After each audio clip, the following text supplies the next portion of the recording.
Koth mapek pod medo goyo gwenge mopogore opogore pacho ka kendo koro oganda chunygi likni kaluwore koda rocho ngima maggi ma ikelo kod ohula mapek ka sirikal pok oyudo yo makare mar daro oganda ma bende odak e gwenge ma pi ohula hinyo monjo. Sirikal ikwayo mar mondo mi otim mapiyo piyo kaluwore ni jokod kor lwasi to wacho ni koth makamago pod biro medo mana chwe e pacho ka. Bende wang'iyo weche mopogore opogore matimore kapod wantiere e ndalo 16 mag kedo kod lwenje mag kit chwech ka bende koro jokanyo dwaro mondo mi ji duto onyuak ne weche mag kedo kendo tieko chutho lwenje mag kit chwech. Chenrono ma bende biro rumo tarik 10 mar dweni. Ramogi bende kawuono e buch jopiny e lo Trevor Mbija abiro bedo koda welo ariyo mano Brian Weke kachiel koda weno machielo kama bende mano Kennedy Obuya ma bende wabiro twak kaluwore koda weche mag ODM donjo e sirikal masani ka penjo maduong' ni to ODM pamo ne sirikal kose kek buch jopiny bai kanyo tok weche manyien mag oyimore. Warangane mokuom weche ma wamiyo pek. Jood bura okwedo nengo manyien ma sirikal okelo mar oboke kaka opande, oboke mag yango nyuol kod mago mag yango tho.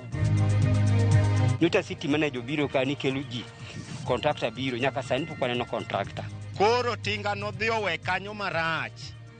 To kanowe marach to koro e hinyruok ma pigni e koro hinyo wago kar kae ndima koro pigni obiro nwa nyaka e mier koni. Jopiny maka puothe nigi luoro kaluwore gi ohula masani ng'ong'onegi kendo buogo darogi kaka yande otimore negi. To koro kasani bank biro midwa yawnwa bank, wan wamor kabisa kendo wan gi ilo nikech kiyudo giri moro matin tinyalo kawo tidhi kano. Ka piny ngima hingo odiochieng' dhialo bengi, jodak kod johala ma Kendu-Bay goyo tarubin kaka gisedak higni mathoth maonge bengi e alworano.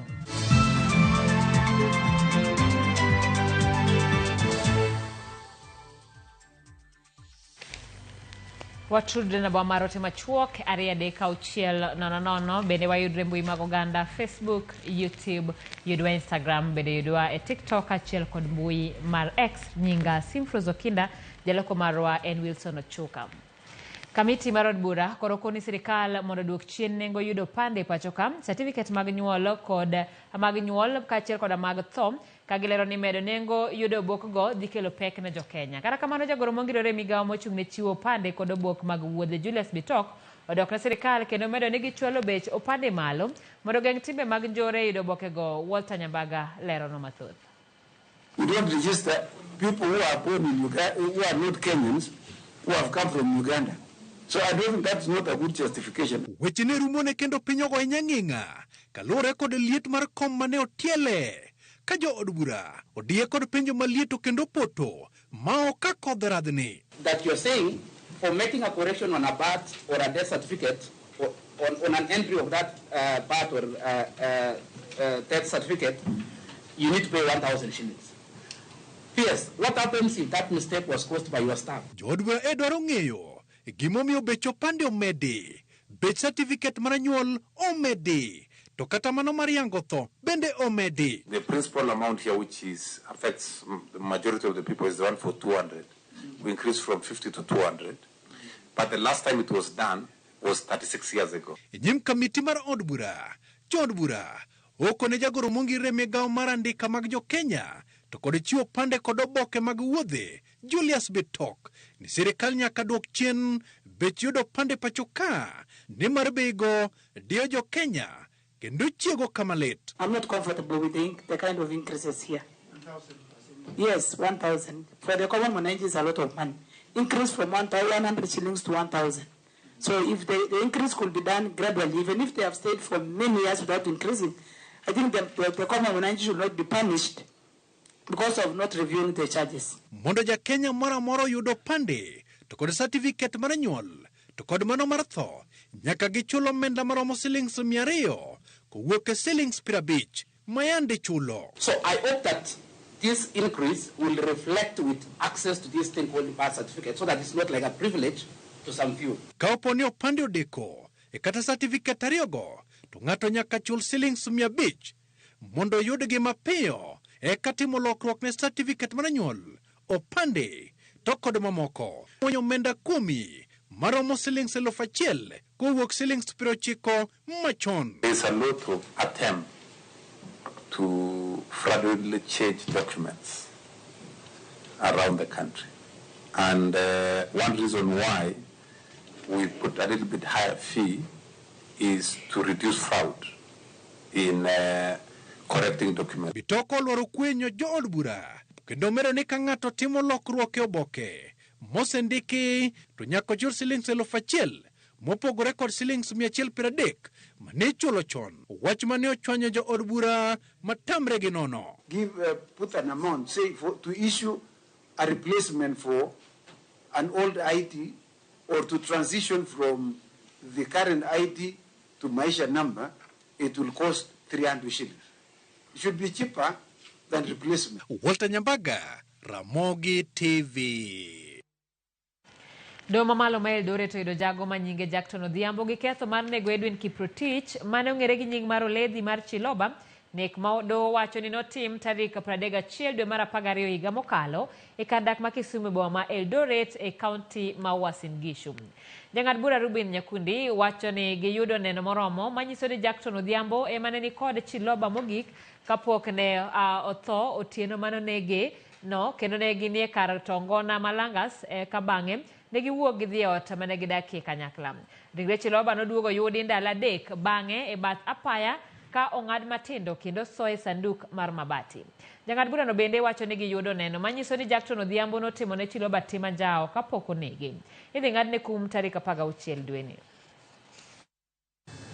The scientific evidence, the direct evidence, the last scene theory, as you were in Tamasha, the mobile phone, the utilization of the M-Pesa account as if it was your own account. Jackton, this afternoon, having methodically evaluated the totality of the evidence presented before this court and carefully weighed the prosecution case against your defense, and having subjected the evidence to very high level of stringent standards demanded by our law under the Constitution, this court arrives at the inescapable conclusion that the accused Jackson Odhiambo, alias Lisa, is guilty of murder under Section 203 as punished under 204 of the Penal Code, and the same was committed with the malice aforethought. And not only the malice aforethought, but the one premeditated. I find you guilty of the offense and convict you according to the law established. Mokom jochiw thieth kata nurses mag riwruok mar Kenya National Union of Nurses odarie riwruogno kendo dhi riwruok mar Union of Civil Servants Kenya Civil Servants ka ging'one riwruok mar Kainan ma otele kod Seth Panyako kosebedo ka chwalo ng'ur mag gine piny owacho. Kaka Judith Omondi lero giywak ni nyaka ne Seth Panyako ka otelo mar Kenya National Union of Nurses higni 10 mokalo onge ber ma giseyudo kaka jochiw thieth. Magi gin jochiw thieth, nurses mawuok e counties ma opogore ka otelnegi kod jotelo magiyiero. Jochiw thieth gi owuok ayanga mar lando dar margi kowuok e riwruok mar Kenya National Union of Nurses nyaka e Union of Kenya Civil Servants. Ywaruok osebedo kuom kinde ahinya to higani e kind telo mar Kainan kod jokanyo makoni tend riwruogno ok osebedo ka chwalo ng'ur margi ne piny owacho. Nurses matiyo osiptande mang'eny e pinyni nitie chandruok mang'eny magineno. Musara ok chulgi, ok wan gi jotich moromo kuonde ma watiye. To sirikal otamore timang'o, otamore ndiko. Kaito nitie jomondik be gi contract mayom, contract mahinyogi. Useneno kata ka dakteche gi nurses ondiko suicide notes. Dongu useneno, gitiko suicide notes. Joma dwa commit suicide nikech chandruok magin go kuma gitiye. E ng'anyo maduong' mane obagi higa mar 2017 ne nitie winjruok mane obedie magikoni nyaka sani pok oketie tim. Nakumbuka kabisa in 2017 tulienda mgomo ya mwezi sita na tukatoka hapo na return to work formula. Ile return to work formula ilikuwa imetuongezea uniform allowance, ilikuwa imetuongezea nursing service allowance, na ilikuwa imeongezea risk allowance. And up to now, as we speak, hakuna kitu iliwahi ongezwa kwa payslip ya nurses. Ka jotelo ma winjo bendi telo neno ni winjruogni oketie tim, gikoni medo mana ywayo gi chien. Na hii ni return to work formula. Ni kwa nini haikuwahi kuongezewa? Ni kwa nini serikali haijawahi implement hiyo return to work formula? Ni kwa sababu ya hiyo maneno umesikia wenzangu wakisema. Akiamuka tu akiita media namna hii, ni matusi, anatusi governor, anatusi minister, anatusi president, hata all the government officials. Na hiyo sasa inakuwa ni kama ana misrepresent nurses. Chakigani, jokanyo mar riwruok mar Kenya National Union of Nurses ne obedo gi ywaruok gi jagoro margi mane gitemo thicho oko mar apisi, kata kamano ne ok onyago olemo. Ka nyaka sani gikoni ok gibidhi nyime kod bedie riwruogno. Bye Panyako. Judith Omondi, Ramogi TV. Kopogore gi mano ni jodak makapuothe e Kisumu Central County ma Kisumu ywak ni kata bed ni sirikal mar county no nyocha ogolo singo mar yawo aora ma Nyamasaria ma osebedo ka kelo midhiero mar oula ma osedaro oganda mathoth. Nyaka sani onge gima osetimore manyalo konyo geng'o masira kendo. Jodago medo ywak ne tend kaunti ma Kisumu mondo wuog oko piyo kaka nyalore kendo konygi. Jodago bende kwayo sirikal mondo chiwnegi kony mar kaka ginyalo dak e kuonde jot kaka Nanga Primary ma gisebedo e chakre ne gidare miechgi. Ma timore sama jokor kor lwasi to medo yango ni koth mapek pod biro medo dhi nyime e pacho ka.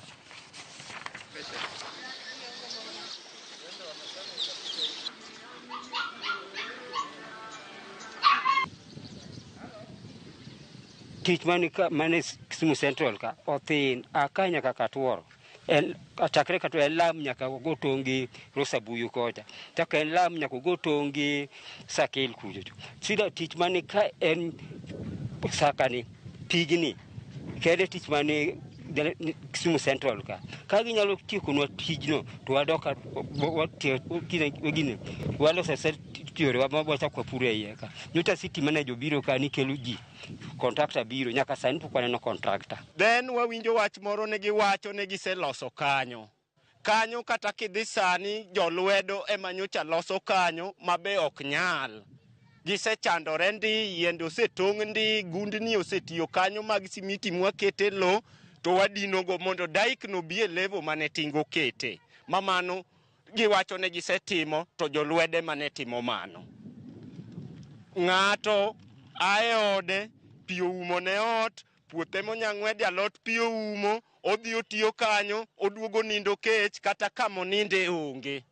To sirikal wacho ne oseloso daik no. Koro bi mondo ng'i anene to daik no nolose koso nokolose. Jotend arita kadho wadh nam chumbi koni giikore marakore gi jogo duto makidek rocho arita to chutho e dwe ni ma Disemba ma oganda mathoth timo limbe e gwenge mopogore kadho wadh nam chumbi.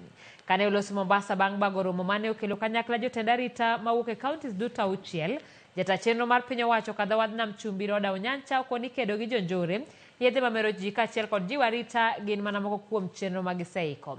Gijiwo welo mabiro Mombasa mondo miyo bed thuolo ka bende gijiwo jopiny duto mondo ti kanyakla gi jotend arita e yor chiwo lipode motenore kod weche makidek rocho arita kamora mora. Na tumeweza kuweka mikakati kuhakikisha kwamba kama tuna wageni wanakuja huku na pia wenyeji wetu wa eneo letu la Pwani, basi kila kamati ya kaunti imeweza kuwa na mipangilio bora na wameweza kuweka mikakati kuhakikisha kwamba katika kila kaunti zetu tuna usalama wa kutosha, na pia wameweka maafisa wale ambao wataangalia katika maeneo mbalimbali kuhakikisha kwamba tuna utulivu. Every other person who is coming, feel free, be safe. Transact your issue, transact your business in a safe environment. Because we have sustained the security, what remains now is enhancing so that we can achieve our desired results. And our desired result is safety of the coast region. Ekinde ma piny ngima dhi nyime gi timo campaign mandala paga ochiel mar kedo gi lwenje ma kit chwech, mine, deye, chuo, nyithindo mabaye bombe kaachiel gi jogo mosekale lwet jobembo koro ywak ne sirikal wiyo osewil kodgi kaluwore ni ratiro margi ok giyudo yo makare. Bende giwacho ni sirikal ok osebedo ka keto maino kuom jogo makadhe lwenje mag udi, ka bende achudhe matimo timbegi mag maundu imiyo kum ma ok oromre kodgi. Jafwambo marwa Line Tundi ni kod ler. Lewni gi moliere tol kirango to chalo mana chiro kama uso dhi e nyime, kata kamano ma en chal mar gwenge ma oganda odakie. Gine ranyisi ma odong' makoro nyiso oganda njao matimore ma opondo mapoko yange lela. E kinde ma kampen mar ndalo 16 mar jiwo kedo gi lwenje mag kit chwech dhi nyime pachoka, jogo mosekadhe lwenje mag kit chwech biro kanyakla mar poro wach kanyachiel kendo puonjore okenge manyalo konyo duoko chien lwenje magore e udi. Sometimes as a man you provide financially and you think that you're doing everything in that house, but you are lacking the emotional provision that may bring temptation in a family. Oboke gi mobawe korot nyiso lipode mag kes mosechwale tesendo bila kaachiel gi buche mane ogo chapa e oboke kama moko nomenye wang' jowi pachoka, to bende achudhe mane otimo timbe makamago koro we thuolo kendo onge okang' mar chik mane okawnegi. Moko kuom oganda mosekadhe lwenje mag kit chwech bende nojiwo jowetegi gi sigana magi ma bende giwacho ni osebedo kaka girocho makende ne oganda makadhe midhiero to onge jalo manyalo konyogi. I have been a victim of gender-based violence. And it was not easy for me, and so today I want to speak to the people who share their story. That once you go through a situation, do not let that situation bring you down. Let it be a launching pad that takes you to the next level. Every time I had people talking about girls who've gone through FGM, and they would ask, hey, wewe ni mkisi, wewe pia ulikatwa, I would quickly say no, because I didn't want to talk about it before, because I felt stigma. But when I got into this leadership space, I realized I need to use my voice to speak about it because it is a practice that I am against, and I speak about it very boldly. Jogo matimo ocho kendo chiwo kar jot ne oganda ma midhiero kwa kuchunygi lidhonwa oboke ni ne gichako timo chenro makamago kaluwore kod nyawo ma sirikal oseketo e kedo ne ratiro mar oganda kinde ma oganda modhuro medo wito ngimagi. Here we were dealing with young people who are born and living with HIV and who had not experienced sex and who probably did not have partners to present. It brought a lot of challenges. We were also dealing with young people who are defiled. You know, from defilement, when we have it here, for those who are here, it may be depressing. But the consequences are there, lifelong. E kinde ma piny mangima dhi mbele gi timo kampen mar kedo gi lwenje mag kit chwech maling'ling mopondo e udi ma usuri gi onget emong'eyo kend gi ji ariyo koro medo nyiedhore e lela. Oganda jo Kenya bende koro ikwayo mondo wuog oko kendo ket arita e lwetgi kendo gichwal lipot momondo e kinde mag neno ka ranyisi mag lwenje mag kit chwech medo limbo e miere gi kuma gidake. Line Tundi, Ramogi TV, Nairobi. Nakoro magoro mondo wakaw yie mokwongo tok lipod nano ka wuoro te kanyo Kevin Arucho wacho ni jo ODM go chako mila moro e ground kae ma ok dhi konyo gi mbele. Mae party maonge demokrasia e Kenya kae mogik mano Kevin Arucho. Richard Adoyo wacho ni watching from Kendu-Bay town Mosna Kennedy Obuya kango donjo wang' ni amuse. Monica Akumu wacho ni uneno count me in from Dubai. Franklin Ward Judy wacho ni wan pamoja. Elisha Wuda Sembo Nyagoko wacho ni en gima rach kata obedo ni jood bura kwedo meto mar omenda mag yudo oboke pachoka to pod ibiro kete e tim. Fibio Mondi wacho neno maler Mamin Sheila kawuok Asembo. Siger Ramogi TV Leradua. Mary Wea wacho ni jo ODM oserwagi ofuko gi onge msimamo. Anyango Mako pia wacho ni sani jo ODM pako sirikal ote kod jopiny wan iwuondowa tinde wang'iyo godo. Erokamano ahinya Charles Akumu wacho ni abet piny arito twak. Nyako Ramogi waduogo bang' yo machuok.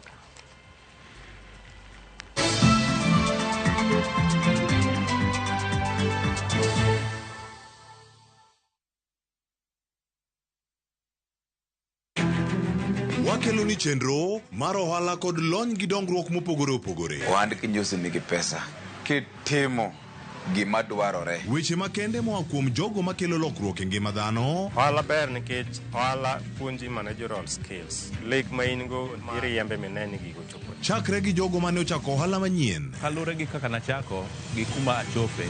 Ohala ni en ohala maber. Nyaka jotelo molony e timo ohala. Akwayo jodala wate odogi ohala. Ne pek mane gikalie.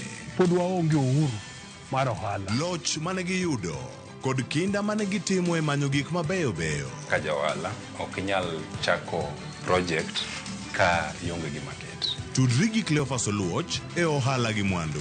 Tich ang'wen ka tich ang'wen, chakre saa 1:45 otieno.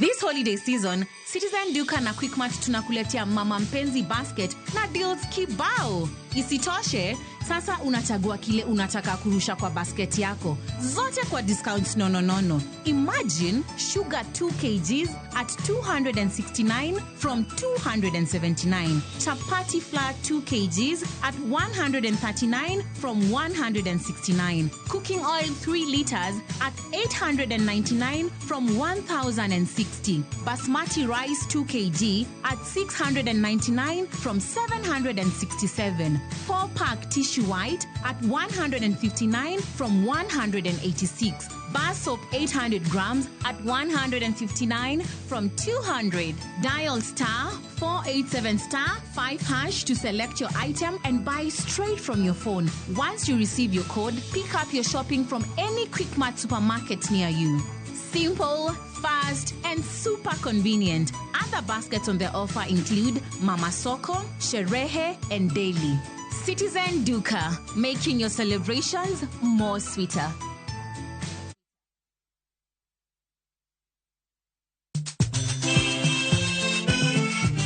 Negin sigendni lakini aningine samini bazuma ze najichwadi tu yeseche mag thum mane oda mimi nalo jambo la nisombo wakili wadwaro ng'eyo kama gik moko duto ne odhi maber kod kama ne ok odhi maber. Olene ni chiega to jonyuol ne jolemo kabisa ko ne ok dwan japo monyo nyargi koro nobi mo maya olega. Ng'e wende weche mopondo kod chiwruok mane omiyo gibedo jothumbewa. Atemo kano sigana mag joluo. Gene chakruok mar gimoro nyaka bed ga gi gikone. Safar ma wan go mar music mar thum en safar mabor. Riwri kod Solomon Atito Kafaya e chenro mar ng'e jothumbewa. Tich Abich, saa 2 okinyi, kik bai.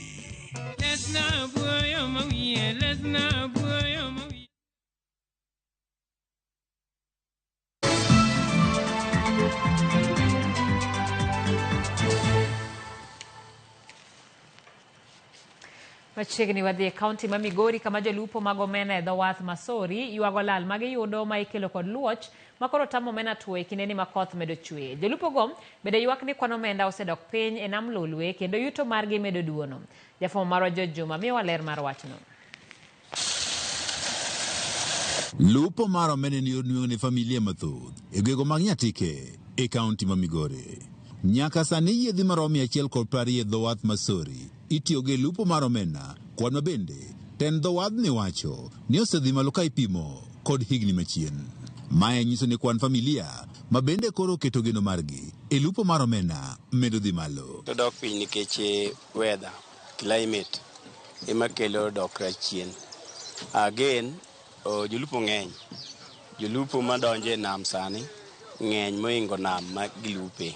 Omena osebedo ka onge madhi ma dweche 2 mangima. To fulu osebedo ka biro.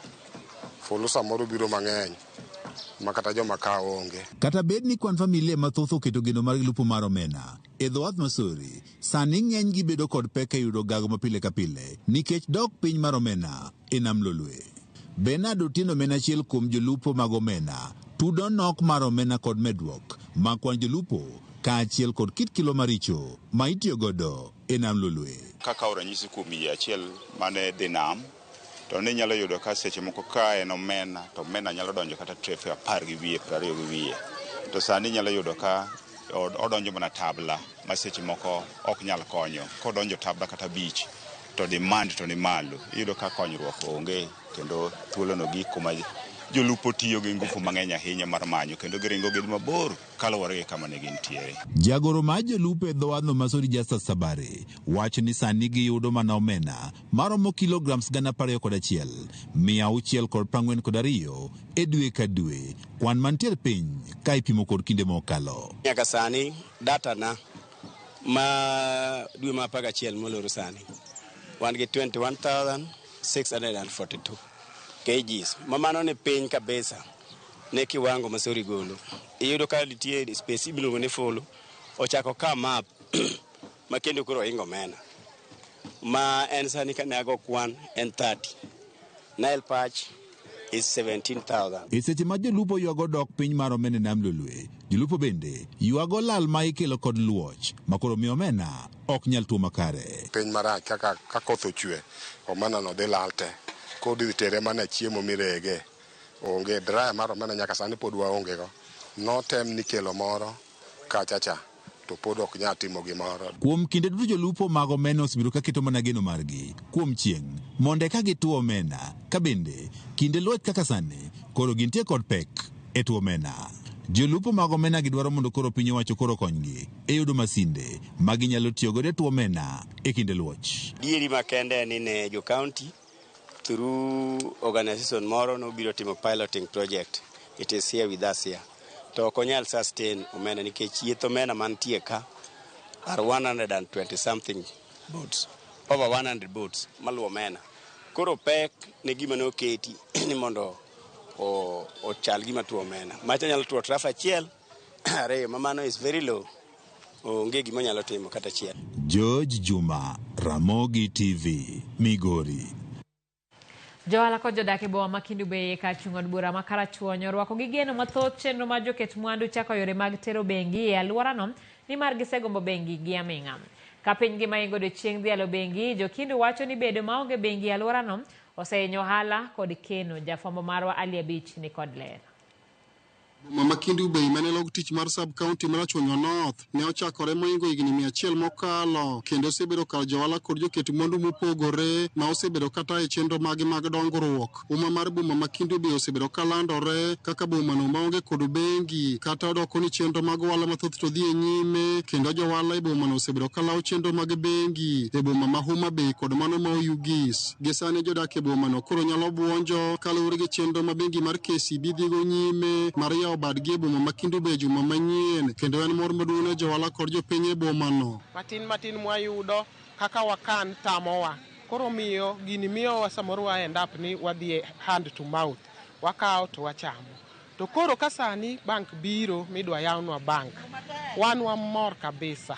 Kendo wan gi ilo nikech kiyudo giri moro matin tinyalo kawo tidhi kano. To bende ok wadwari achiel kendo. Wadwani gibedie kata ariyo kata adek. Mondo wayud kaka wakeno nikech samoro ng'ato ohero yawo branch machielo, samoro ng'ama machielo bo ohero yawo branch machielo. Tunashukuru, tunawakaribisha, nasema karibuni. Bedo ni boma no kosebedo gi bengi nyaka ne chake, johala wacho ni gisebedo kod pek kendo wegi dukni mag supermarket kod dukni mamoko bedo gi tich matek odiochieng' ka odiochieng' ka gidhi kano pes ma giseuso e dukni gi. Bank man machiegni mogik en Oyugis kata Homa Bay. To kuonde gidhiye wadhi gi gari. Seche miwuok ni dhi timo deposit chuno ni loro handi ikawo time e yo. Seche mintiere yo no ero bende risk nitiere jok moko manyalo ng'eyo bende ni ting'o pesa at particular times ma bende nyalo hijacki malal gi pesa ni. To ka dipo ni bank wabedo go iye ka to mine wanyalo yudo konyruok kendo nafu mar duoko pesa gikawo to gidwoko. Biro mar bengi boma ma Kendu-Bay bende koro biro tieko siboi ma osebedo kigone jodak e boma no ni gionge kod bengi ka johala wacho ni biro mar bengi no biro konyo ting'o malo chung' mar boma no kendo tieko wacha chudhe ma osebedo kamayogi. Tiyudo ka nitiere pek mabedo nikech nitie ohala madhi nyaka seche mag odhiambo. Koro iyudo ka seche mag odhiambo go ka nitiere pesa mane jo ohala nigo to mondo mi obed gi safe custody mar pesa ni bedo matek. Miyo iyudo ka seche mag kuo matindo tindo kowuok pesa lal. Adwoko erokamano maduong' ne jok moparo mondo okel bank ka. Miyo daher mondo miya akwa jowa ni ka bank obiro to gibi ka mondo giyaw account. Pesa onge mathin. Bank dwaro pesa mora mora ma in godo mondo ikel ikano tigolo mondo timnade mondo ikel. Kata odoko ni bengi chako ayanga tich juma manyien e boma ma Kendu-Bay. Johala wacho ni dwaro nitie mondo koro chak chenro ma chiwo negi puonj e wi ber ma opogore ma ginyalo biro yudo e chenro mag bengi. Gitem mondo gilos seminars ne jowa mondo ji ong'e ber mar bank. Koro emomiyo akwayogi ni kigibi to giyawo bank giling kamano nikech dhano kupuonji ekong'eyo ber mar gimoro. Ka odiochieng' ma kawuono manengo odiochieng' mar bengi e piny mangima, jodak e boma ma Kendu-Bay ni kod geno maduong' ni biro mar bengi no biro konyo ting'o malo uchumi mar boma no. Ali Abich, Ramogi TV, Homa Bay. Erokamano Ali Abich, kendo koro ang'eyo ni jo Kendu-Bay ikore mar tiyo kod bengi e yo makare kendo winjo ber mar dongruok machal kamano. Ka wadhi nyime ni Safaricom e bwo chenro mar sambaza furaha na Safaricom wadhi nyime kaunti ma Nairobi ka gilimo kar dak ma Dandora, Huruma, Kayole kod mamoko kendo dhialo kastembe gi mwandu mag Christmas. Safaricom koriwore kod Raw Media Services opuonjo joheragi mondo bed motang' gi achudhe mag simu e kindegi mag Christmas. Fredrick Omondi miyo walerno. E odiechieng' mar adek e limbegi e kaunti ma Nairobi, safar mar sambaza furaha na Safaricom olimo kar dak ma Dandora, Huruma, Umoja kod Kayole ka gidhialo kastembegi gi mich kaka gweno, simu kod diek mag Christmas. Kawuono aloyo leso, aloyo umbrella, aloyo gudu, awinjo ka mor kabisa, awinjo ka mor e ngimana kabisa. Amiel bang' miel to omiya gweno. Nikech amor nikech oduma mar Safaricom en ober. Safaricom koten gi Royal Media Services timo limbe e gwenge duto mane tung Kenya seche ma gihingo igni 24 nyaka ne gichak chiwo chenro gi pachoka. Kambi tudruok no bende dhialo joheragi gi mwandu mag Christmas kuom chung kodgi kuom thuolo malach. Wadwa ni mondo wamor kanyakla ka wachomo koro Christmas.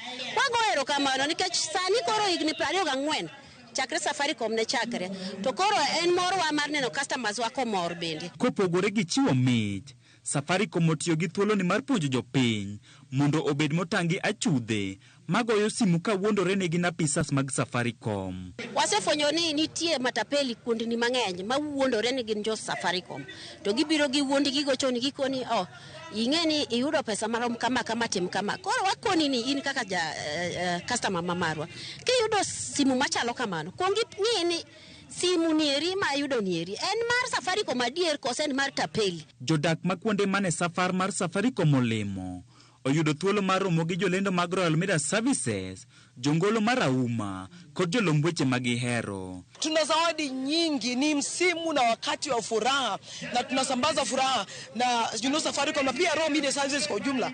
So tuko full house hapa kuhakikisha kuwa tunafanikisha kampeni kubwa na kipekee ya kusambaza furaha na Safaricom Krisi hii. King Safarno nele Mwangige, Ruaka, Kiambu Bus Park, Kirigiti, Ruiru, Juja, Gachororo kod Witethie. Fredrick Omondi, Ramogi TV. Kodong mana juma chiel to tugo maji pange ushinde na Viusasa rumo. Susan Pulei majadak makajiado obedo jaloch mar omenda maromo shillings milion achiel. Jaloch maromo mag shillings 50,000 pile ka pile gin John Njeru mayae Embu kod Peter Karanja mawuok Murang'a.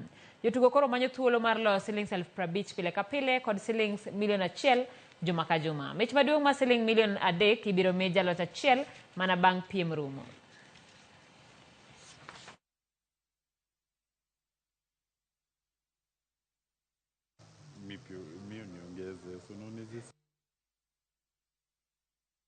Nilikuwa kanisa, nikapigiwa simu, kaambiwa nimeshinda.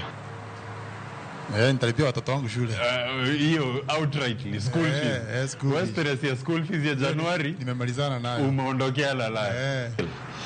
50,000 made me very happy. And although I'm anticipating to get to the jackpot. Yes. But I feel this is another moment for me to know what is in the goodie bag. It's the goodie bag that you're interested in. As I wait for the jackpot. As you wait for the jackpot.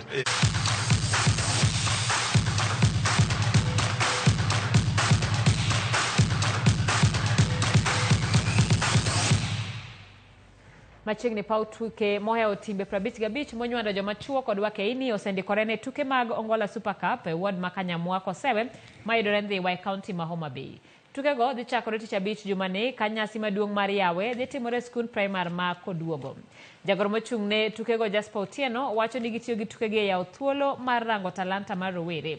Omedo ni gin kod chenro mar bago tiegruok ne rowere e wi kedo gi yie moyiw e sach nyasi mag tukego Kakorka koreto Elisha Okinyi mane olose lojo ohala ojiwo jo ohala mondo giti gi thuolo no e bero handgi kokalo kuom uso mwandugi ne jogo mabiro yore tukego mag Ongola Super Cup. Timbe 55 ka e football kende wan gi timbe 39 ma wapoge e pewe adek midhi goyo opira ma piny mokwongo ma dho ngere luongo ni preliminaries e koka wabro dhi goyo finals e pap miluongo ni Pala. Timbe mwapogogi wan gi pewe adek ma en kodwogo ma wan gi timbe 11 aito wabro dhi e pap miluongo ni Kuoyo ma wan gi timbe 10 aka bang'e wabro dhi pap miluongo ni Ngware ma timbe nitiere timbe 18. Gima duong' ni amor nikech gimobiro kani an nyaka chaka dong marom kama pok aneno tournament kabila ni kobiro ka, but amor nikech kaka wan wa johala wadhi bedo gi konyruok maduong' kabisa nikech gige mokelo ka ibro usi kendo bro dhi maber nikech alwora ni bro bedo modich. Gisani ne wan gi ikruok mar tournament mar Victor Ongola madhi gore Kosewe Ward. Masani awinjo kubedo nickname ni Kosewe World Cup. Wan wakwa ma support mondo wago opira ni nyaka nitie wachak winye mochak train ka. Iyudo kudhiambo kama ji opong ka mokwiny nyathi moro kata midhi luong nyinge oko, ji tenie e sikul ka ji wuok, ji dok madala. Koro ne timbe tema biro warwako uko duogo ka. Wadwa mano opira gore gi kwe. Jaloch mapacho ka e tuke mag basketball Nairobi City Thunder e jaloch mag zone ma ugwe ma Afrika e tuke go. Thunder nyolo Creole Stars ma Cape Verde Cup 99 kuom 86 e tuko manyo go Kasarani Gymnasium. Kara kamano timbe ariyo go nyose ngado tiko mar dhi e tuke mag Afrika kamano dhi bedo tielo mar abich mar Basketball African League korka okapu mar jok machuo e Afrika. Kocha mar City Thunder Bradley nonyiso mor mare koluwore gi loch makamano.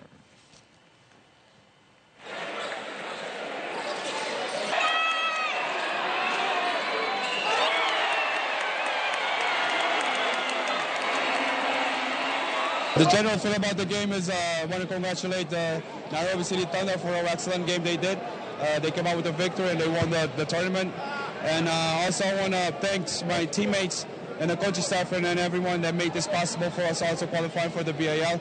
It was an amazing feat and we also hold history the first time ever to have a Cape Verdean team in the BAL. It's a great honor. It's a great honor, really. It feels like a privilege. I couldn't imagine this, like even a few years ago, if you'd have told me I'd be sitting here on my way to taking, Kenya's first club team to the BAL, I couldn't have imagined it. So I love Kenya. My family's here. We have roots here, and so it just feels really special to be able to be a part of this.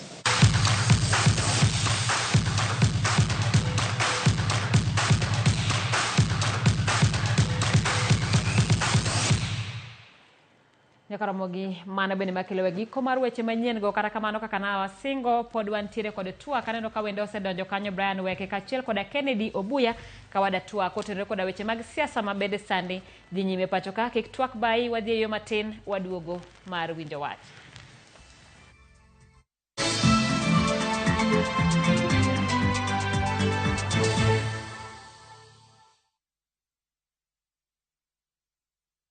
Explore Vietnam's beauty with View Travel. Enjoy the Hanoi City Tour, an overnight cruise in Ha Long Bay, thrill at Ba Na Hills, and tour Ho Chi Minh City, and so much more activities. Our 9-day adventure of Vietnam starts from $2,445 USD per person sharing. Angukia deals moto na View Travel. Book your dream Vietnam holiday and lipa pole pole.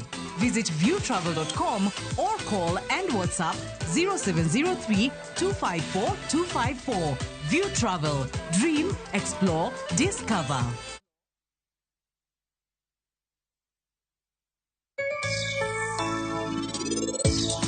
Paro man go ni wadono bedo go salma level 5 kata level 6 e gini mabiro mondo wakonjo mang'eny wathiedh ji mang'eny. Okabi ng'uononu. An mneno ni par gimoro achiel ka sartaj. Ni guok mangoyo goyo abal ka ok nyal kayo ng'ato. Weri gi weche no.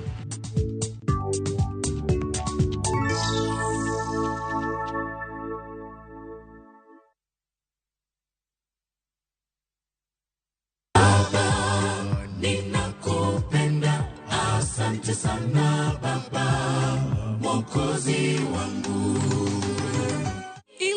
kupata wimbo huu kama sikiza tuni yako, bonyeza *811*415#. Na kumbuka, Sikiza na Citizen ni nyumbani kwa wasanii wote. Mungu akubariki.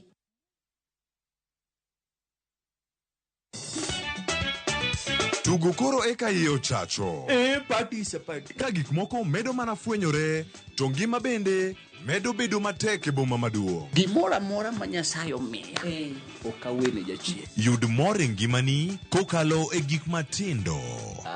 Onge ka mwaluoro bwana ochiel chunye ni wakete pile wacha. Ni ane ngima nyar kochia, kod osiepene kachiel kod joodgi. Kata let ne nyiere ya e lak chogo.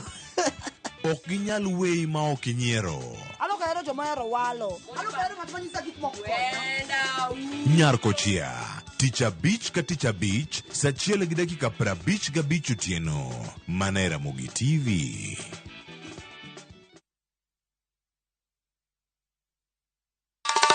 Ma e chenro makeloni danji maliet.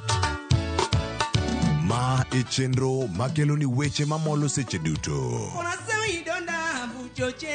We are only beating job. Kik od belo bai. Kawuono an kod moral mar mdakel belo kaka winjore. Ma e chenro makeloni duond yawuoto nagi. To wakwayo rowere bende kiyudo matin kik icham te. Ikungo. Duond mine. Ka jaodi miyo nigi pesa malo dichuo. Support. Kod ohala. Gimotimo as a fashion house, we measure in both ladies gi chuo. Mane mbak ndalo chakre wuok tich nyaka tich abich saa 8 odiochieng'. Mane Ramogi TV.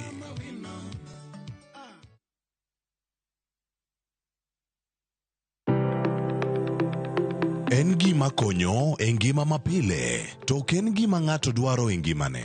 Bedo gi ngima maber miyo ng'ato dak e ngima maber. Kapok achopo kama dhi osiptal mamiya yath, ang'o manyalo timo. Riwri gi Ruth Otieno e penj laktar, ka wakelo ni paro mag jolony, paro mag reso ngima ji, kod sigendni majiwo ji. Sickle cell en tuo mawuok kuom jonyuol. Koro ka ji pok okendre, ji onego gidhi e pim mondo ging'e ka gin gi jin mar sickle cell. Kochakore gi lony manyien mag thieth nyaka e yore mag thieth makonyo.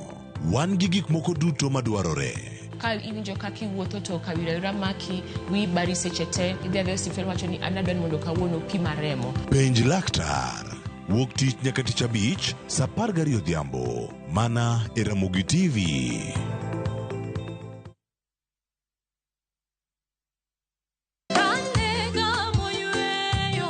Fweny ngima maber e wach Nyasaye kanyakla gi wende majiwo chuny ahinya. E Injili ngima.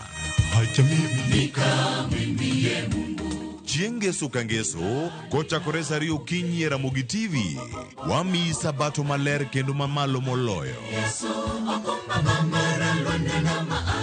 Kod wende mamoro chuny moa kuom jothum mihero, kendo gi jokwath mapacho ka. Nyasaye wuoyo kodi kendo wuoyo koda ni kik iluor gimoro nikech an kodi. Sabato tutapumzika milele yote. E Injili ngima, ngeso ka ngeso, chakre saa 2 okinyi e Ramogi TV. Wazishikao amri za Mungu na ushuhuda wake.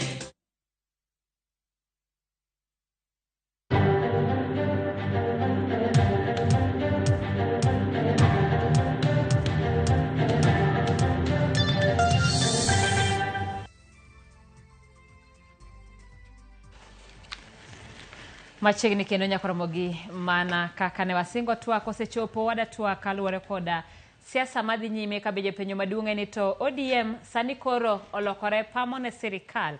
Antiere koda welo an gi Brian Weke mar ODM kaachiel koda Kennedy Obuya mar UDA. Machiegni uru kendo. Erokamano. To mana kaka penjo no, ODM sani koro pamo ne sirikal, ere pogruok e kind ODM gi UDA? Kani chak gi ja ODM ni. Adwaro chak gi ja ODM. Okay.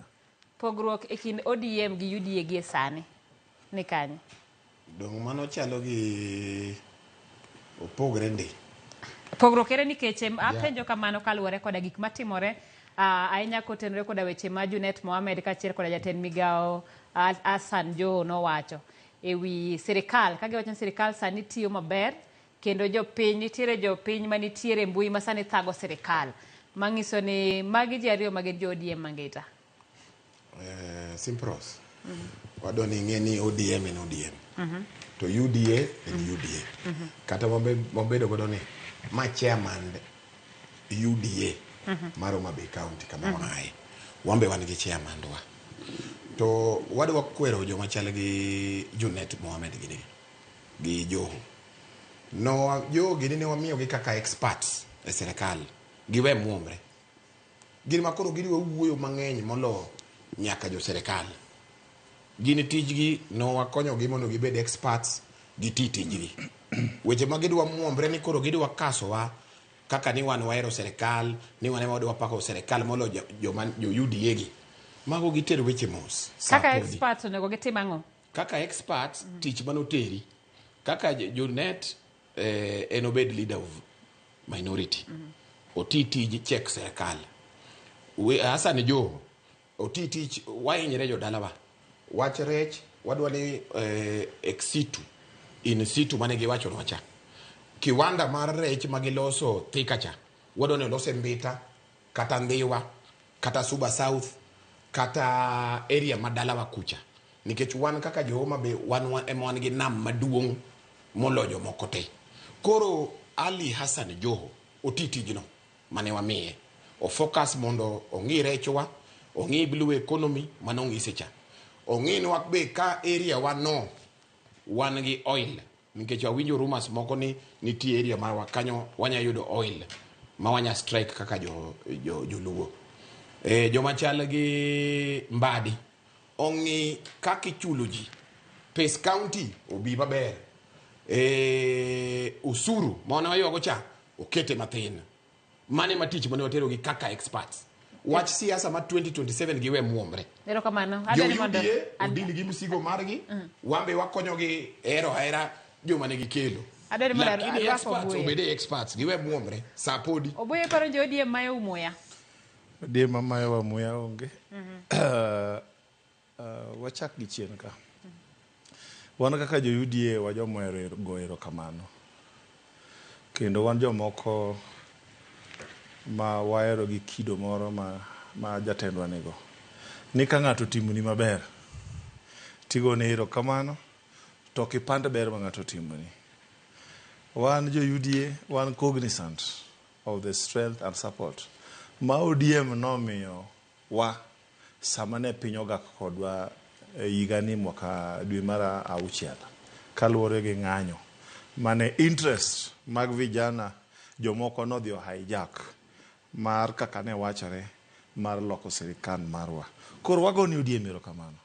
So adwa wacho categorically ni ODM oko hijack kendo ODM ok threaten the existence of my UDA. However, allow me mondo mi anyiso wadwa ni Honorable Junet Mohamed is a high-ranking ODM statesman. This is someone who holds position madongo at the National Assembly for a record 10 years. Ka en ng'ama en nyapara mar jogo moyier e od bura.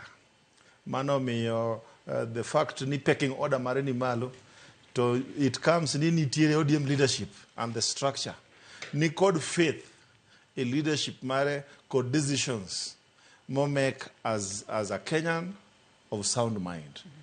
Kora dago mano ng'e ni Junet Mohamed nigi democratic right, equal ODM has faith in him.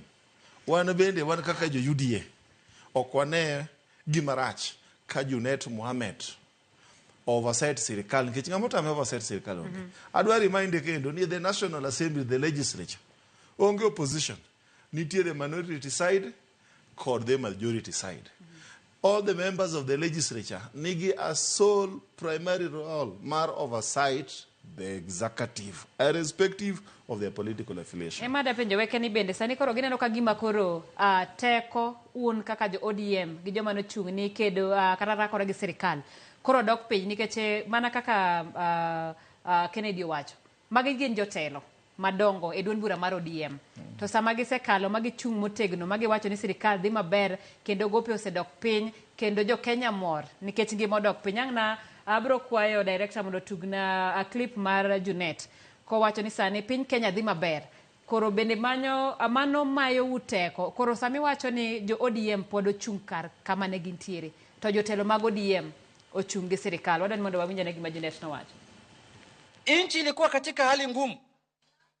Your Excellency, when you took over, deni zilikuwa nyingi, mambo ilikuwa mazito. Umejikakamua mpaka leo naona mambo inaenda hivi tu vizuri kabisa, na policies ambayo umeweka ya macroeconomics ambayo zinasaidia nchi, naona hapa mbele kuna nuru. Jana nimeongea hapa Taita Taveta, naona wengine wananirukia Junet bana, mdomo ni yangu. Hii nchi haiwezi kuendelea kwa kupitia mtandao, haiwezekani. Kwani hii leo hapa ni Facebook imelaunch hapa hii, ama ni Twitter, ama ni TikTok? Si ni watu, si ni kazi ambayo imefanywa kwa ground. Jana walinikujia usiku, walisema wananisalimia, wakanitumia shilingi. Tafadhali leo nirikudieni na 100, wacha kunirudishia shilingi. Tumeni 100 ama 200 na mimi nazingojea. Si namna hiyo. Mimi nikae kwa mtandao hivi alafu nimuone Mkenya mmoja hajui mbele wala nyuma, hajui cha usubuhi wala cha usiku, hajui cha katikati wala cha mbele, ati anasema Raila Odinga must fall kwa mtandao. Tena anazungumzia nini? AU. We will come for you, my friend. Wekado mani mondi duoka ko wacha gi Junet ewi weche mawacho kaka sani ene oja ODM to osiro sirikal. Be gin gi weche magadier koso gin weche miwacho ne ng'ama pako sirikal? Ing'eyo mokwongo owadwa manikani owacho ni macha ranking member mar ODM. Tadwa confirm ne en ranking member. Jakom mae party leader marwa makata koro koweyo ng'ama temporary dwaritowa nong'iso wa ni pok wadonje serikal di doctor gi tim adwa ni winja tim midwa wacho no koro in miwunyisa ma watango ni en tim nikech ka gini wacho adwa ng'isi ni jogi dwa muomre. Jakom nowacho ni konyo Kenya kama nitie kama tek cha, to Kenya pod ni kama tek makata ka winjo ka Junet wuoyo to wacho ni weche dhi maber. Apane uonge Kenya ka, apane wa Uganda kata Tanzania. Kenya ka weche podi. Wan kaka jo ODM pod nyaka wabed opposition nikech ne wachungi William Ruto, to William Ruto nitie kaka weche nodhi mo obedo president. Sani ne wakonye nikech Kenya nitie kama tek kama ne Obuya wachecha. To jogi madwa muomre kaka Junet ginigi girit jakomo miwa direction. Sapodi konyo cha wase konyo jogi, wamiyo gi experts. Tijwa maduong' en ni gima rach nyaka wach ni rach, gima ber nyaka wach ni ber. Sani kama wantie pod wan kama rach kabisa man ng'ato kikuondi. Koro kiwinjo ka Junet dhi pamo ne jomoko nikech ni koro odwa ketre ni en mong'e wach serikal. Wan kaka ODM pod wan e opposition. Wan kaka ODM ne wakonyo jogi gi experts. Experts go be warito gi mondo gimiwa report kaka weche ringo. Wadwa ni gitine jopiny nikech ne wakonyi ne wadonate mondo idhi kony itine Kenya. Wadwa winjo ministries wagi gibedo number 1 gikonyo jowa. To watch 2027 gi watch siro serikal. It is very early. Wawe muomre. Obuya bende nitiere adier mora mora e weche ma Junet wacho go. Gima nyaka wapuonjre wacha adier. We must learn as leaders, as citizens. One, to be patriotic of our nation. Collectively, one responsibility, kaka jo Kenya. Mar stability of our nation, continuity of our nation, prosperity of our nation. The success of any administration is a success of all citizens. Similarly, the failure of any administration is a failure of all citizens. So it's our collective responsibility as patriotic Kenyans. Mondo mokwongo waher pinywa, waher sirikandwa. Competition aside, Junet owacho adier. Junet owacho adieri man duk. Gima Junet wacho ni adwa nyiso wadwa ni seche moko ene ma ok en privy. Obuya bende ngima dhi makare. Penja ni Obuya ni kawa Ada penje ni kane Ruto ka otelo. Hold on. Ada ni monangisi wach mar gope. Do you doubt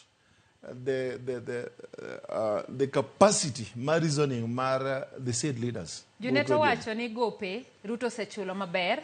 Kane Ruto donjo, gowi ne 8.5 trillion. Yes. Kaka wawuoyo sani en 10.5. Mano chulo koso kao. Let me ask you. Kopogore gi gope. Piny bedo ran gang'o. Internal revenue. Medo suru malo. Piny bedo ran gang'o. Seeking for grants from development partners. Piny bedo ran gang'o. Olo gope. Kane nye Ruto medo usuru ka. No ywak nusuru wach. Kano wuotho dhi oko mondo mi omany grants. Owacho no ketho sa. Kane Ruto gowi bende uketo ne curfew, uketo ne ceilings mutu elwete ka ng'e.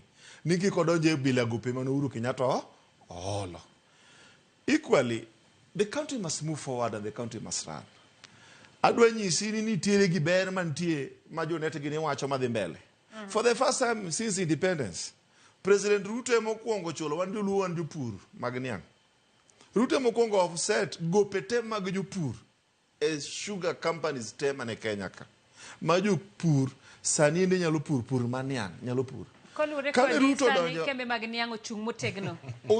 Adwa ni mondo apenji kaka ng'ama kaluo to ong'eyo Western mong'eyo kembe mag niang'. Gie kinde ni jopur mor jopiny mor kembe mag skari osechung' tok chulo gope mosechor gi serikal. Onge kambi chung ka there is no production line nitie gi interference. Production line mar pur niang' chakore gi seed gi kodhi mipidho go niang' seed cane. Ka onge facilitation gi acquisition mar seed cane japur niang' cha seche moko nigi gope mang'eny. Gowi nitie mar japur ma japur o kambi. Nitiere gowi ma jakambi o japur. Sirikal mar Ruto nodhi.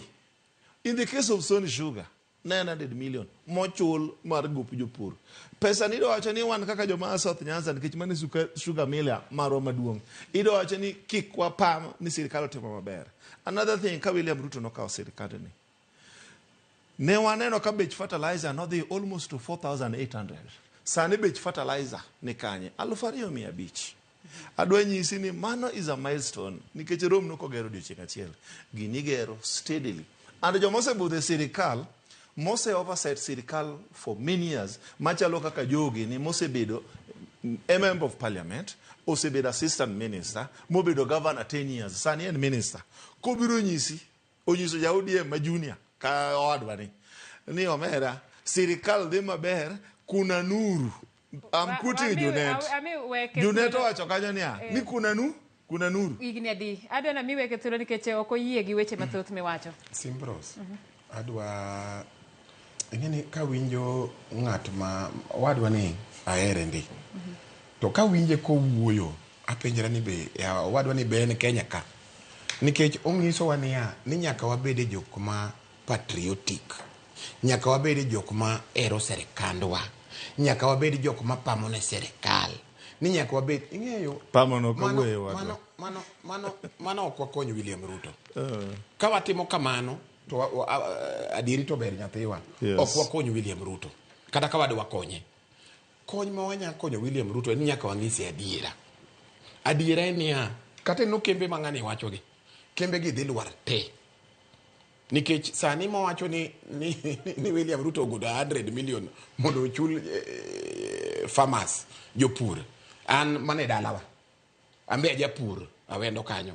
Kidhi mulo ibo yudo ka wapuro kanyo. Omera magi stories mag TV.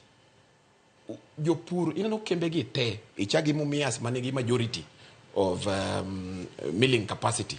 Mumias emanigi capacity ma over 60%. En insolvent. Kidonjo Muroni idhi lore very soon. Kidonjo Ndhiwa, kidonjo Awendo, all these sugar companies we are doing very badly. Makoro kiwacho ni beduru patriotic, konyuru serikal. Wakonyo serikal nade? Wadwa ni jowa ma joluo owinj ni wane serikal. Kiwacho wach energy, wadwa ni stima odonje delni te Luo Nyanza. Mane kaka ng'ato winjo serikal. To William ne okobi wuonde ni koro jomoko donjo chiemo ni koro pamone ni mano ranking member. Wabo kwero ranking members go. Nikech podi poko chopo samonya pamone serikal.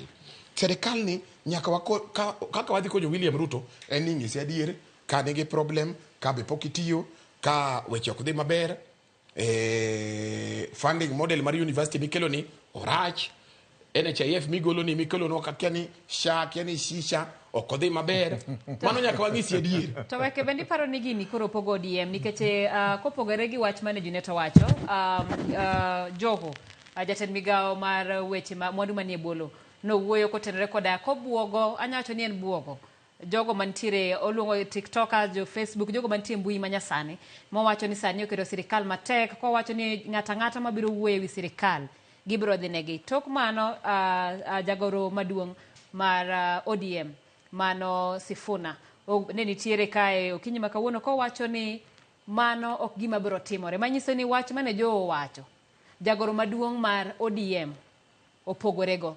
Bende magi makoro kelo pogruok mar jo ODM manie sirikal gi jo ODM mapod dong kama ne gichung'. Koro simpro sadwa penji kama. Asan jo mang'ama naero man gi respect inya wuok ni nikech ine sirikal iyanyo jogo ma kendo gino jende moko be gini jowa ma tijgi maduong' en wach mbui.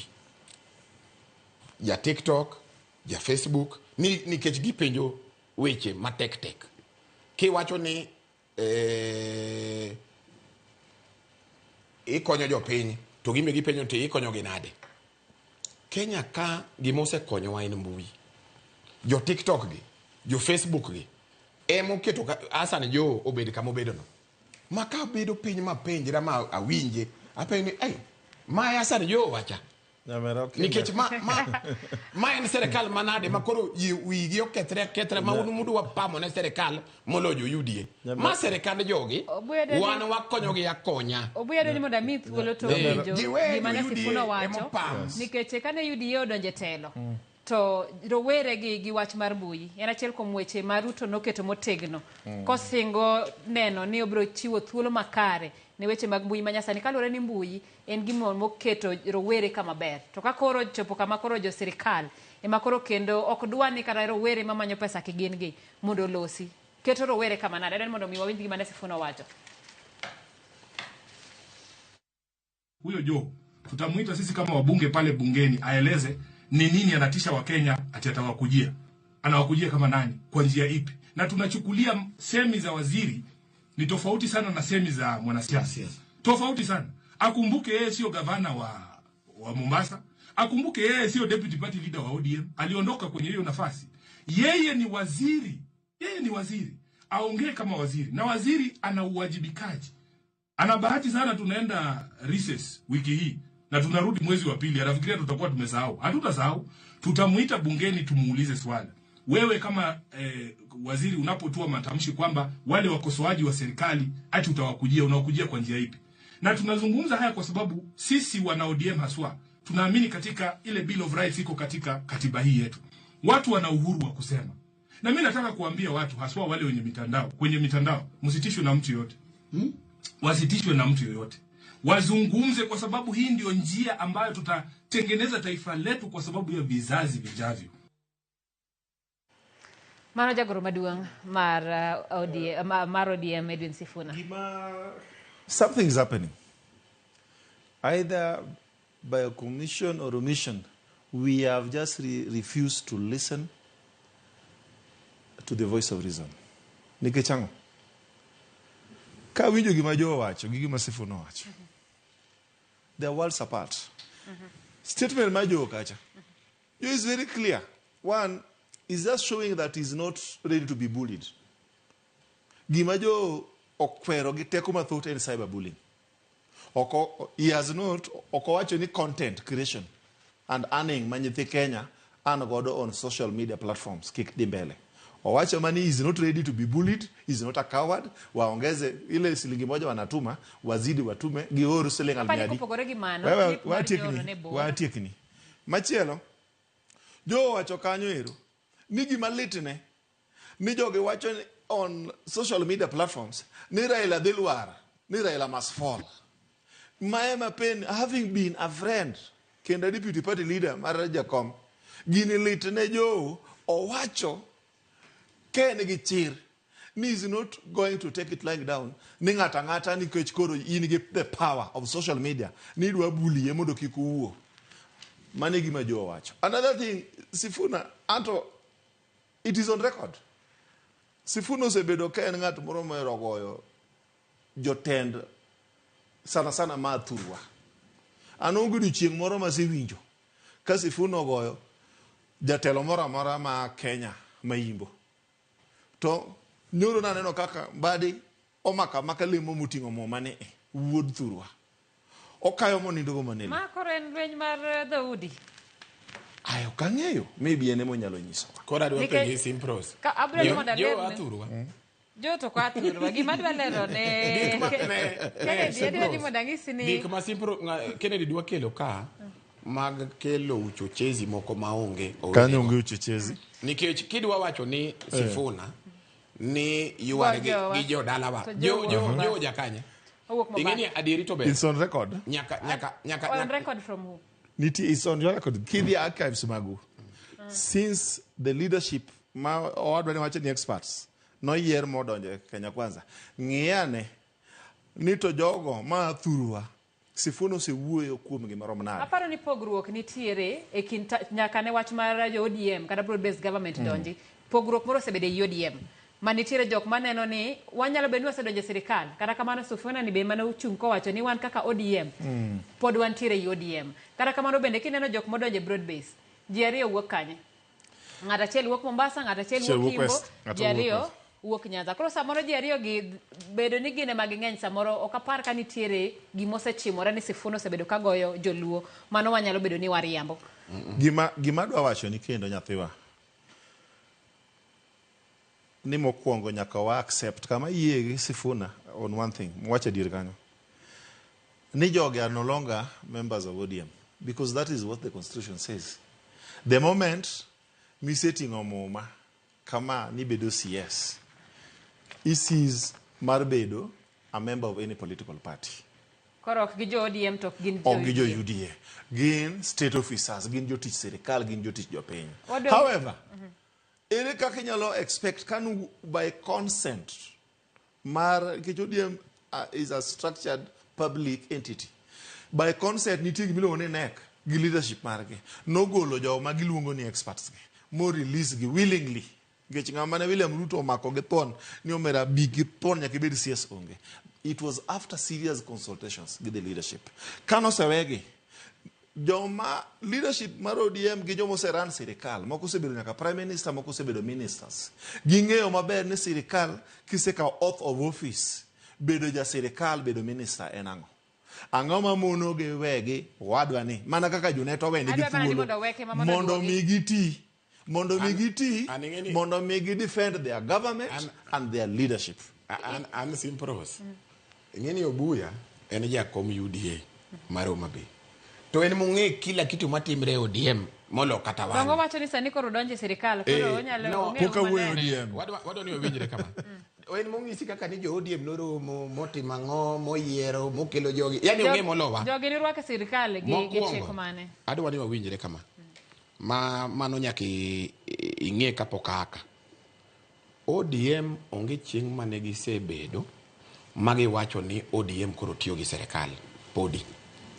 Jakom manokelo communication no wacho ni wakelo experts wa release gi emo winjo ko kiwacho ni ok gin members mar ODM kendo wase release gi ma waseyudo jomoko jogo wawegi gitine sirikal to wan jo ODM nyaka waen sure ni gima jogi no promise na jopiny nyaka gi deliver ok onyal pamonu to pokutiyo mokwongo wach ineno jo mtandao gi magi e jok mose konyowa magi e jok mose kedonwa kaka jo ODM sama gimoro timre marach gin ma ginyisowa.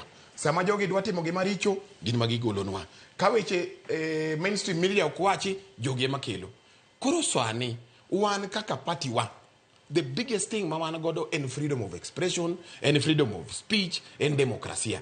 Koro ka ng'ato osedonjo e serikal matin, ni koro kidwa jok manigi free media, jok mane express themselves freely, jok ma allow for democracy, ni koro in midwa nyiso ni koro jogo sani gin joma richo. To bedi paro ni nyaka wakwer gi jogo. Donjo mar jotendo ODM e sirikal, bedi paro ni biro thiro dongruok mar duond bura mar ODM, nikech sama jo wacho ni nitiere jok ma wacho ni kata Raila Odinga kamanyo kom mar AUC, nyaka nyo wach jo no wuogi, oseywaye ahinya e mbui mag oganda. Bende uparo ni donjo e duond bura mar donjo e sirikal, nikech mago jotelo mag ODM emo donjo e sirikal. Bende paro nyalo thiro dongruok mar ODM kamoting'o nyaka jatend ODM Raila Odinga yudo kom mar AUC. Emomiyo wang'iso jowa mane wa experts mane wakonyo mondo gidhi gikony sirikal, gikungo dhogi. Gidwa muomre sana. Gin makoro gidwa pamo molo kata jok mane jo UDA. Gima de gikonyo wago, tich mane wamiyo gini gitime passionately. Wach ni koro gin magidwa muomre, ka gin magipamo, ni koro wadhi maber, giter weche mos. Gikungo dhogi, giti mos, giwe muomre. Obuya bende experts tiyo maber kani kanyo. Mane iluongo ni the art of double speak. Odwaro freedom of expression to freedom of expression ni only ends a quarter mare ma imaginary. Mag freedom of expression ni okodwa ni experts gegi obed godo. Owadwa.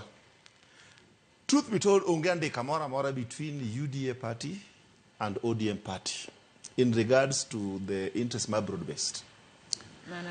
Equally, nikech register of political parties is very clear. Nick, for you to form a government, you can form it as a party or as a coalition of parties. But remember, ninti precedence as Mosebedo said. In 2017, ne jakom odi yiero kod Uhuru Kenyatta. Gik manotimore wang'eyo. Bang'e no nitiere handshake. Handshake jakom no dhi kende ng'atedi. And it is on record ka jo ODM gi coalition partners mag NASA ne ywak ni odhi kende, moko they were not involved. Ne onge ODM manodhi, jakombe manodhi go Uhuru Kenyatta mosiepene, magi winjore, magi bedo gi gimiluongo ni handshake government. Handshake government equally the same way mantiere broad-based government. It is silent in nature.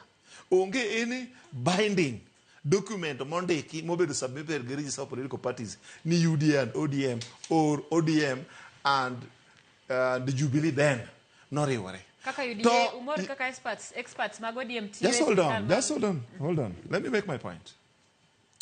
Jogi no be this silent arrangement mar Jubilee mar handshake. Now be magi osiepene no kelo kwe manotemo nyuolo BBI kata bed no lwar kamano. Hold on. Secondly, just hold on. Secondly, you're taking course. Yes. Secondly, ginodhi mano nyuolo Azimio in 2022. Equally, wan gi faith in leadership marwa. Kendo wa believe ni ka jatendwa odhi mogo mbaka go wadgi maduong' ma jakom Raila Amolo Odinga. Kata ok gindikore kamoro amora legally ma bind. To wang'eyo ni ko believe to wang'eyo ni Raila means well for him. Mane miyo wan kaka jo UDA, they said experts. One ben we donate experts as UDA party. They are no longer members of UDA, they are the members of the government. Wan ge jowa manogolo mobedo PS, wan ge jowa manogolo mobedo CS. Koro mor gi tij mbadi udo, mor gi tij wandai, mor gi tij joho. Wan kako ganda adwa puonjora go. Kaka jo duond bura mar UDA. Wan kako ganda jo UDA majoluo. It is high time nyako wa bed selfish gi positions ma jogo anitiere godo. Wahero mbadi gi jogo te manomiwa gi jogo mane giyude sirikal ma oganda wa support gi galam gi ng'ado rieko kod puonjruok. Ok en na seche te ma kiwuogo kinyitiga ga jotelo gi kidi makata dizono ki interrogate okipenj kaka wadani. King'iyo mos tiyudo ni gik mang'eny is not aware of happenings. Okong'eyo ni ODM nikech is not a member, I believe is not a member. mar NEC, the National Executive Committee, mar ODM is not a member. And I also believe ni dual my members mag parliamentary group mag ODM bede is not seated there. Equally, ang'eyo bende. Dong nang'isi ni ma expert mar ODM kata moloya. En ja UDA. An expert of realities. Monge nyaka wach ODM. An expert of realities.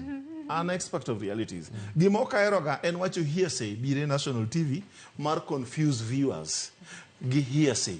Nyaka wawach gik ma practical, gik ma ethical, gik ma manyalore, possibilities. Adoni apenji mana gi kanyo weche osewachore kaluwore kod gik mosetimore machiegni. Kinde mane Opiyo Wandayi ne nitiere mbele komiti mar od bura. Odiochieng' ma bende piny mar Amerika ne okumo kambi mar Adani kata ne odonjo koda ketho mar mibadhi ma bende koro ni chunge. Ne oyudo ka Opiyo Wandayi ne nigi tarik e komiti mar od bura. To nodhi kanyo mowacho ni kata obedo ni piny mar Amerika osetimo kamano, en kaka Opiyo Wandayi kata gin kaka sirikal ne gisewinjore kod Adani kendo wach motimore Amerika no onge yo moro amora ma dhi chungo godo rak ma Adani ne nigo ka.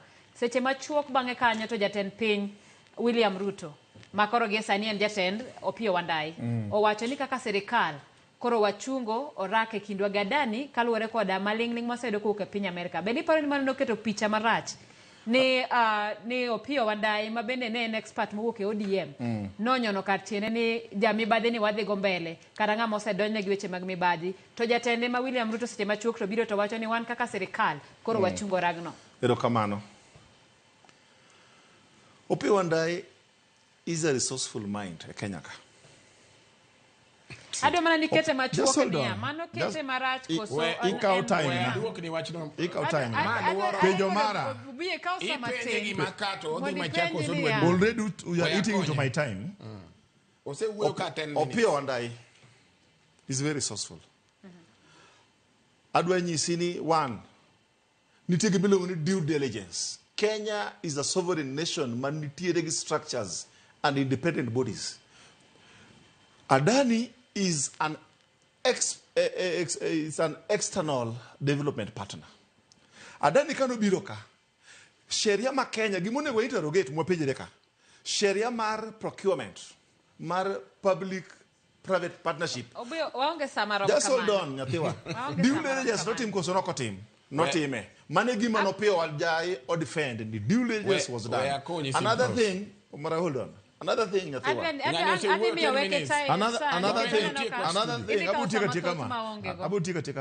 thing, America investigation ma not team of Adani, not team investigative bodies mag US as a state.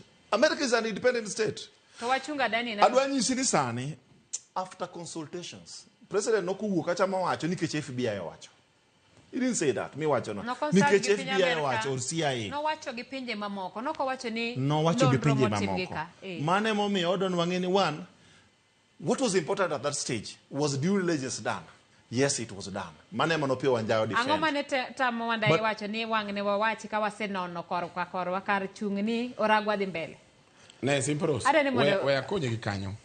Ing'eyo obuya ni. And again, to samoro apani doje serikal libe samoro okkonji. Nikech adieri to ber. Ino kisungu mokelo maduong' kane due diligence.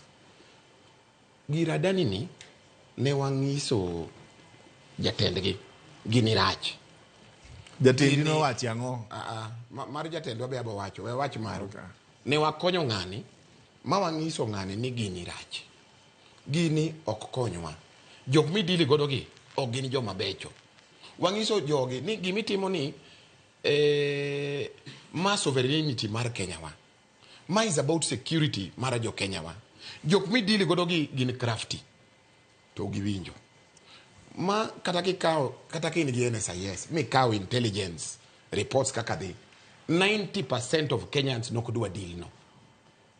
Makora ni koro ni president ni koro wacho ni obed advised gi joma moko moa oko to wan jo iye wang'ise ni one experts ni wase wacho ni wakonyi gini rach wirigo okodwa winjo then aneno kose lando ni gini wagole then MPs mane support gini kagima joma tho ni koro gin gichako pamo ipenjri ma Kenya mane ma wan godo ni emomiyo kata wandai wakwayo jowa ni kunguru dhogu tich ma I doubt party leader mari ni wuoyo taweni otieki baba ni wuoyo mawe mi wuoyo 10 minutes onge gimi wacho idhi machako siduogo aweni gini ne wasewacho ni gini orach to wakwere ji okwere te okaw kata intelligence reports mokwere jo airport otimo demonstrations for akeni how many days pod wadwa ni wa force mnagek moko modonji wadwa kwayo jogi adirito ber kata mbadi wage focus uru tich manokelo focus uru tich manotimango manokelo in mbadi okini kata minister mar transport wach ni idhi doje nade wacha dani ene emogolo pesa wandai wach mbadi otoje nade ene ja energy no way wach mar energy kai trako gadani ne nigi gima dwa ni akwa jowa tiuru ne jowa weuru mumru gi wach siasa mar 2027 Raila bro pango ba kaka Obuya wacho ni nitie kaka jibro winjre no problem nyabedo but wakunguru dhogwa wateru weche mos nikeche kia ka Raila dhi chung ka Raila obiro ni wacho ni koro bas echa dhi EU weche ayudo taseduogo adwa chung udhi wachano erokamano weke wateru mos gik moko kaka joluo wan gi gop jo mang'eny ani gida kare ni mondo watie keda mondo mi Kennedy olerna ni to sani wacho ni sirikal mar William Ruto osir machiegni gi Raila Odinga okadacho ODM ni Raila mosiro tend William Ruto kaluwore koda tulo manowuok kata weche mag ng'anyo mabende koro kane Raila nosewuok modonjo ma broad base olosi to ng'anyo makamano chung omiyo poni Raila nyalo leng'ore matin to sirikal UDA nyalo lwar UDA chung motego ma en buoda ke kachia eza kama nanya gigo weke wene kan mono cheki eza kama nanya weke ne ayudo kakare kata party leader mare okong'e maber adwa ni mondo cheki one nitie gimiluongo ni you must be able to read the body language my leadership mari odwa ni should do that one give faith the ability to make decisions, good decisions on behalf of the party and the government. Mar party leader Maru and our president. We strongly believe there's one thing about Jacom. Consistency. Promise something, he keeps his word. That is one thing Mawan Kaka Juyudi will believe. Nikech nitiere daknowe Uhuru Kenyatta ge kore. Daknowe Moi ge kore ko koro oteno un gadier no kodhi wewe. One gadieri ni he has a pattern mar consistency. And we believe we believe what we need is numbers. Party must grow. The government must move on. Kenyans must get services. I don't company inye one thing. Ni jatelo nyaka bedi ngama turka William Ruto. William Ruto njo turka mod of is you know jatelo ma is consultative machiko ite ka William kendo machich ni adane ni tase winje. Weke no go ekoke mbui, ogo ekoke mbui katonge information kamano to nikech Jo Kenya is greater than an individual. Ne simpros let me set it aside. Abuye tieko ero kamano. Weke poka penjo ni korangi ni kidwa duoko buya kati dwa tieko mari. Adwa duoko tieko mara. Nikeche mbele maro DM pesa nini tiere mudho. Nikeche bedo ni jotendo DM nitiere ei sirikal. Onge kata ng'ama ong'eyo ni sama Junet wuoyo kaka ODM koso wuoyo kaka sirikal. Sama jo wuok ni wuoyo kaka sama Raila Odinga chung ni wuoyo oloso kaka ng'a. Mbele mar ODM chalo nade. Mano be adhi duoki. Iwenyo koro Obuya. Ma wacho ni aonge. Sani samari tirwe.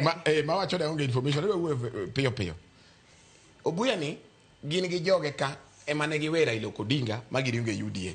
Koro sani ni expert mar Raila ni kaka nene Jakom ni consistent, Jakom ni kodwa, dibedo kodwa. We preempt wach Jakom. Jakom nigi wiye kendo wiye ler sana. Time no biro biro.